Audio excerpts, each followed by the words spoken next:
السلام علیکم۔ اگر آپ ٹیلر کا کام کرتے ہیں یا پھر آپ باربر ہیں یا پلمبر ہیں یا پھر کوئی اور اسکل ہے آپ کے پاس اور آپ اپنے کام میں ماسٹر ہیں اور آپ کام کے سلسلے میں باہر جانا چاہتے ہیں تو یہ ویڈیو آپ کے لیے ہے، کیونکہ میں آپ کو بتاؤں گا کہ آپ کہاں پہ جا سکتے ہیں اور کہاں پہ آپ زیادہ پیسے کما سکتے ہیں اور کہاں پہ آپ اچھی زندگی گزار سکتے ہیں۔ آج کل عرب کنٹریز کے ویزاز بہت مشکل لگ رہے ہیں۔ دبئی نے آلموسٹ ویزاز پاکستانیوں کے لیے بند کیے ہوئے ہیں، قطر نے ویزاز بند کیے ہوئے ہیں، کچھ ویزاز کویت کے لگ رہے ہیں اور کچھ سعودی عرب کے لگ رہے ہیں۔ اس کے علاوہ کویت، بحرین، عمان وغیرہ کے ویزاز جو ہے قطر UAE کے بند ہیں۔ اس کے علاوہ جو ہے وہ کرگستان کے ویزاز آج کل کھلے ہوئے ہیں اور کچھ کنسٹرکشن کمپنیز میں وہاں پہ جابز آ رہی ہیں، وہاں پہ لوگ جا رہے ہیں، یا سعودی عرب کی ڈیمانڈ آتی ہیں وہاں پہ لوگ جاتے ہیں۔ تو وہاں پہ لوگ جو ہے لاکھوں روپے دے کے کم سیلری پہ وہاں پہ جا کے کام کرتے ہیں، کیونکہ آپ کسی بھی کمپنی میں جب جاتے ہیں تو وہ آپ کو کم سیلری آفر کرتی ہے۔ آپ کو 1000-1200 درہم یا ریال میں وہاں پہ سعودیہ میں کام کرنا پڑتا ہے، $350-400 پہ سعودی عرب میں کرگستان میں کام کرنا پڑتا ہے۔ پاکستانیوں کو وہ زیادہ سیلری اب آفر ہی نہیں کرتے، کیونکہ انہیں پتہ ہے کہ ہم کم سیلری بھی آفر کریں گے تو پاکستانی لازمی ہمارے پاس کام کرنے آئیں گے، کیونکہ لوگ پاکستان کو چھوڑنا چاہتے ہیں اور پاکستان میں بے روزگاری زیادہ ہوتی جا رہی ہے۔ اسی وجہ سے پاکستان سے لوگ جب باہر جاتے ہیں تو ان کمپنیز کو ان کے جو آنر ہوتے ہیں اور جو سٹاف ہوتا ہے ان کو پتہ ہوتا ہے کہ ہم کم سیلری بھی دیں گے تو پاکستانی ہمارے پاس کام کرنے آئیں گے، اس وجہ سے وہ پاکستانی لوگوں کو کم سیلریز آفر کرتے ہیں۔ لیکن اگر آپ کسی اسکلڈ ہے اور آپ اچھی کمائی کرنا چاہتے ہیں تو میں آپ کو جو سجیشن دیتا ہوں کہ آپ عراق کا جو 1 سال کا ملٹیپل انٹری ویزا ہوتا ہے وہ آپ کہیں سے بھی 1 سال کا ویزا ارینج کریں اور عراق میں جائیں۔ آپ بغداد میں جائیں، کربلا، نجف، بصرہ، کسی جگہ پہ بھی آپ عراق میں جائیں اور اپنا کام وہاں پہ ڈھونڈیں، وہاں پہ کام کریں۔ آپ عرب کنٹریز سے زیادہ وہاں پہ پیسے کمائیں گے اور آپ اچھی لائف وہاں پہ گزاریں گے۔ وہاں پہ ہر چیز سستی ملتی ہے، کھانا پینا بہت سستا ہے، رہائش سستی ہے، لوگ بہت اچھے ہیں اور سب سے بڑھ کے یہ کہ آپ وہاں پہ زیارات بھی کر سکیں گے۔ میں یہ بات اپنے پرسنل ایکسپیرینس کی بنا پہ آپ کو بتا رہا ہوں کہ میں جب گیا تھا وہاں پہ، ہم کمپنی کے ویزا پہ گئے تھے، ہم کم سیلری لے رہے تھے ایز اے ٹیلر، وہاں پہ ہماری سیلری کم تھی، لیکن جب ہم باہر جا کے ریٹ وغیرہ پوچھتے تھے تو وہ بتاتے تھے کہ وہاں پہ کوٹ کا ریٹ بہت زیادہ ہے،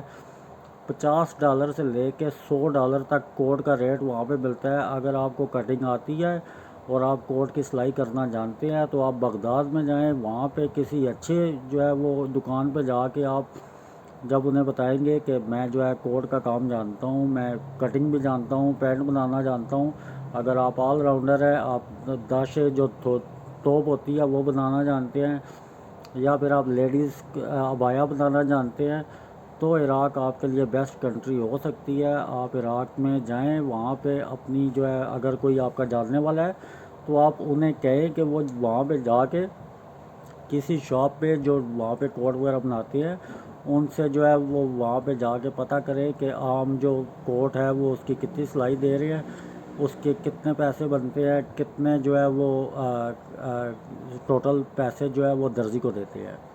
آج کل لوگ جب کرگستان یا سعودی عرب بھی جاتے ہیں تو 4 سے 5 لاکھ روپے، 6 لاکھ روپے خرچہ کر کے جاتے ہیں کمپنی میں کم سیلری پہ۔ تو جو لوگ رسک لینا چاہتے ہیں اور کوشش کرنا چاہتے ہیں کہ شاید وہ زیادہ پیسے کما لیں، وہ رسک لیں، کیونکہ جو رسک نہیں لیتا وہ ہمیشہ پچھتاتا رہتا ہے کہ کاش میں نے رسک لے لیا ہوتا۔ تو آپ رسک لیں، جو اگر آپ اسکلڈ ہیں، اگر آپ کو خود پہ کانفیڈنس ہے کہ آپ یہ کام کر سکتے ہیں تو پھر آپ کر سکتے ہیں، لیکن اس سے پہلے آپ اپنی سرچ کمپلیٹ کر کے جائیں۔ وہاں پہ اگر عراق میں آپ کا کوئی جاننے والا ہے تو اسے کہیں جی وہ کسی اچھی دکان پہ جائے جہاں پہ پینٹ کوٹ یا داشے یا عبایا وغیرہ بن رہے ہیں، ان سے جا کے پتہ کریں کہ اگر مطلب ایک درزی پاکستان سے آتا ہے اور وہ اچھا کام کرنا جانتا ہے تو آپ اس کو کتنی سیلری سیلری دیں گے، سیلری پہ تو کام نہیں کرنا، ٹھیکے پہ کام کرنا ہے، آپ اسے ریٹ کیا دیں گے اور آپ کتنا کام اسے دے سکتے ہیں 1 مہینے میں یا 1 ہفتے میں۔ تو اس حساب سے جب آپ کاؤنٹ کریں گے تو ہو سکتا ہے آپ $1000 $1200 بھی کما لیں ایزیلی، بالکل ایزیلی۔ اور وہ ویزا جو ہے وہ 1 سال کا ویزا ملتا ہے اور ملٹیپل انٹری ویزا ہوتا ہے، جب آپ آزاد ویزا پہ ہوتے ہیں تو آپ کے پاس یہ آپشن ہوتا ہے کہ آپ کسی وقت بھی جب آپ کے پاس پیسے ہوں آپ پاکستان واپس آ جائیں، ہفتہ 10 دن رہ کے پھر واپس چلے جائیں۔ ملٹیپل انٹری ویزا پہ وہاں پہ کام ہو رہا ہے، عراق میں لوگ کام کر رہے ہیں، اور کبھی بھی ڈنکی لگا کے عراق جانے کی کوشش مت کریں۔ جو لوگ وہاں پہ ڈنکی پہ آلریڈی ہیں وہ وہاں پہ پھنسے ہوئے ہیں، اور وہ جب بھی یہاں پہ آئیں گے اپنے ملک کا نام بھی بدنام کریں گے، اور انہیں پیسے فائن بھی دے کے آنا پڑے گا، اور وہ جیل میں بھی رہیں گے۔ اس لیے جب بھی عراق جائیں، ٹیلر کے کام میں جائیں یا کسی بھی کام میں جائیں، ہمیشہ ویزا لے کے جائیں، اور ملٹیپل انٹری ویزا 1 سال کا لے کے جائیں، اور کھل کے کام کریں، کھل کے وہاں پہ زندگی گزاریں۔ زیارات پہ جائیں، زیارت کریں، چھپ کے زندگی مت گزاریں۔ جب آپ انلیگل جاتے ہیں تو آپ کو چھپ کے لائف گزارنی پڑتی ہے۔ تو یہی میری آپ سے ریکویسٹ ہے، یہ ویڈیو اپنے جاننے والوں کے ساتھ بھی شیئر کرے تاکہ جو کوئی بھی عراق جانا چاہتا ہے یہ ویڈیو اس کے کام آئے۔ اگلی ویڈیو میں آپ سے دوبارہ ملاقات کریں گے۔ پاکستان زندہ باد۔